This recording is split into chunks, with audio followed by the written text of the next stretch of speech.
అగో తోకంటే ఇగో పుల్ అంటారు జనాలు. గట్లనే జర చిన్నగా ఏదన్నా ముచ్చట బయటకు వస్తే చాలు దాని మీద 9-10 అల్లిచ్చి తోక పెంచుకుంటా పోయి 90 ఊళ్ళు తిప్పుతారు. పాపం ప్రకాష్ గౌడ్ అన్న గిట్లనే పరేషాన్ అవుతున్నాడు.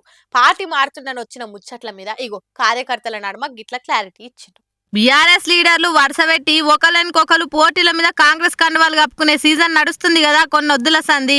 ఇక నిన్న ప్రకాష్ గౌడ్ పోయి సీఎం రేవంత్ ను కలిసిన వీడియోలు ఫోటోలు బయటకు వచ్చినాయి. ఇదివరకోసారి కూడా రేవంత్ రెడ్డిని కలిసిండు కాబట్టి ఇక ఇయ్యాలనో రేపో పింక్ పార్టీకి హ్యాండ్ ఇచ్చి హ్యాండ్ పార్టీకి షేక్ హ్యాండ్ ఇచ్చుడు పక్కా అని వార్తలు గుప్పుమన్నాయి. వామ్మో ఇక ఉత్త ఊకుంటే కథ ఎటో పోయేటట్టే ఉందని కార్యకర్తల మీటింగ్ లో క్లారిటీ ఇచ్చిండు. ఇట్లా మీకు లేదు చాలా నిన్న నుంచి చాలా అంటే చాలా నేను కూడా వచ్చిన తర్వాత రాత్రి 12 కూడా వంటనీయలేదు ఉన్నాను. కానీ ఉంటాయి ఎవరు బాధలు వాళ్ళకు ఉంటాయి. మా నాయకుడు ఊరికే మాకైతే ఏంటనే ఉంటుంది. నిజంగా కూడా కాంగ్రెస్లో మీకు తెలుసు. నేను కూడా ఆలోచించిన అందులో పోయిన తర్వాత ఆ గ్రూప్ ఈ గ్రూప్ నేను పెట్ట నేను అడ్జస్ట్ చేయగలుగుతా ఏదన్నా మన నాయకులతో చెప్పుకున్నా కానీ నాకు కూడా ఆలోచన ఉంది. ఏదైనా కాదు అందులో పోయినాక రేపు ఎంపీటీసీ ఆడితే వాళ్ళు ఎంపీటీసీ ఆడతారు. అడవ జడ్పీటీసీ ఒకటే ఉంది. ఇద్దరు పంచాయతీ ఆలోచన అవుతుంది.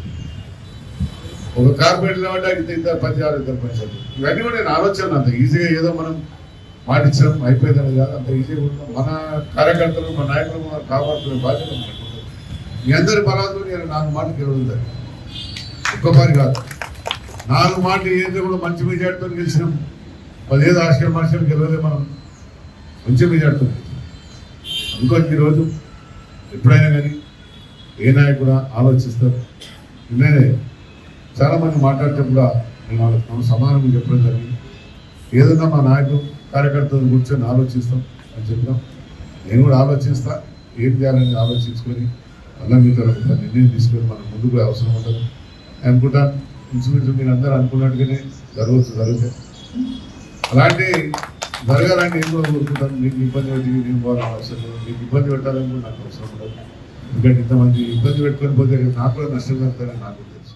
ఇన్నారు కదా ఈ తీర్ల మంది ముందటనే మాట్లాడి కుల్లా చెప్పేసిండు. ఇక ఇది చూసిన కొందరుండేమో కాల్చుడేందుకు క్లారిటీ ఇచ్చుడేందుకు లోపల ఏమై ఉంటది అన్నట్టు మాట్లాడితే ఇంకొందరేమో ఆ ఐస్ వంటి ఎన్ని చూడలేదు పొద్దుగాల ప్రెస్ మీట్ పెట్టి పార్టీ ఇడ్చి ఏడికి పోతలేను అని మాట్లాడి పొద్దుమికి మళ్ళా కొత్తంగా వేసుకొని కాండవాలు మార్చుకొని ఇదెక్కడి మాస్ సార్ అనిపించేటట్టు చేయలే. చూద్దాం అనుకోవట్టిరు.